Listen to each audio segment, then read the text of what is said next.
Éxodo capítulo 19. Israel en el Sinaí. Esta es la fecha de la gran constitución por la que Israel nació oficialmente como pueblo y nación. El tiempo fue en el mes tercero de la salida de Egipto. El lugar fue el monte Sinaí, el más alto de esta zona. Así, Dios menosprecia las ciudades, los palacios, las estructuras majestuosas y fija su pabellón en la cima de un gran monte, en un desnudo y estéril desierto, para establecer allí su pacto. Se llama Sinaí por la multitud de zarzas espinosas que cubren su superficie. Cuando acampó Israel delante del monte de Sinaí, ellos estaban en la amplia zona frente a la montaña. La mayor parte de los eruditos la han identificado como la moderna Jebel Musa. La superficie de esta región era bastante grande como para acomodar un buen número de personas y tenía suficiente agua.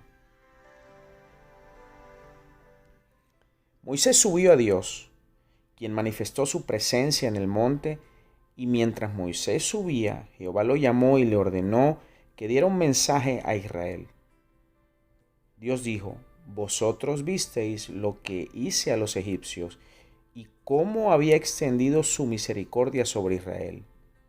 Lo que Dios había realizado lo había hecho abiertamente ante los ojos de ellos. Él los había tomado sobre alas de águilas. Estas águilas, aves majestuosas abundantes en la Palestina, cargaban sus pichones sobre sus alas hasta que podían volar.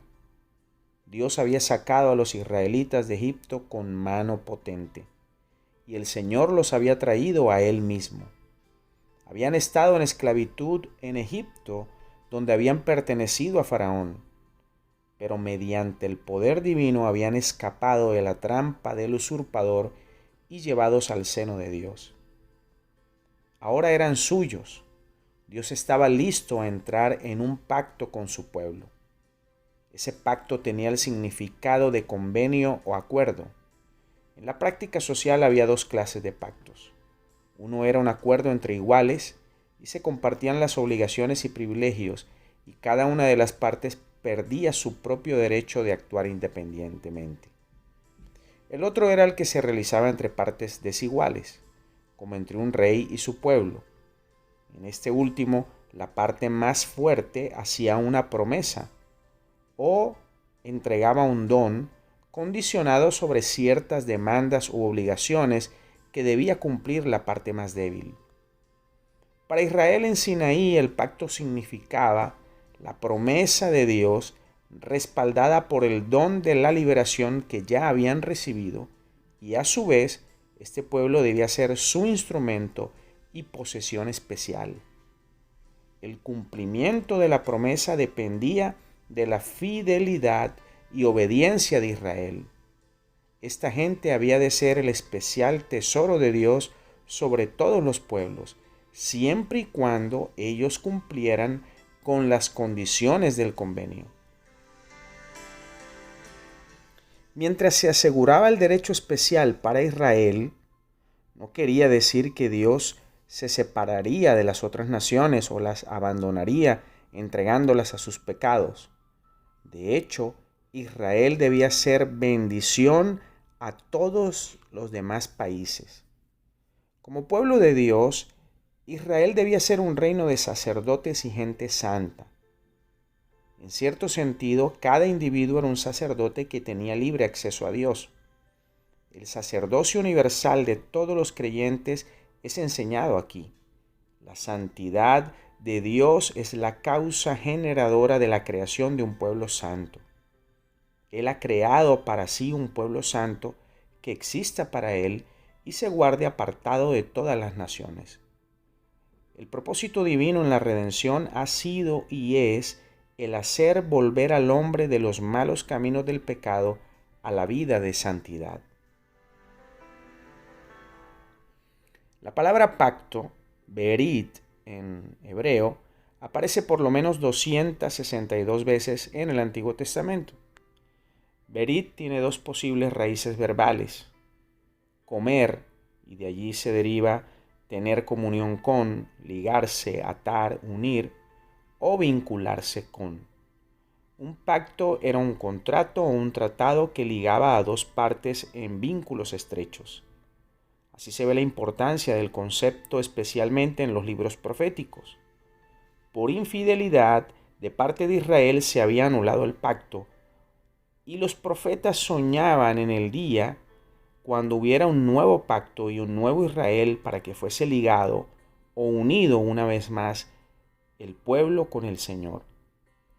Las buenas nuevas del Nuevo Testamento anuncian el adviento de ese día con el nacimiento de nuestro Señor Jesucristo. Por medio de aceptar y guardar el pacto, Israel tendría una relación única con Dios. Guardar significa cuidar o estar encargado de algo. Aquí significa cuidar o guardar el pacto del Señor. Esto implica una responsabilidad doble. Guardarlo en el sentido individual de obedecer sus enseñanzas en la vida personal y estar encargado de él para compartirlo con los demás.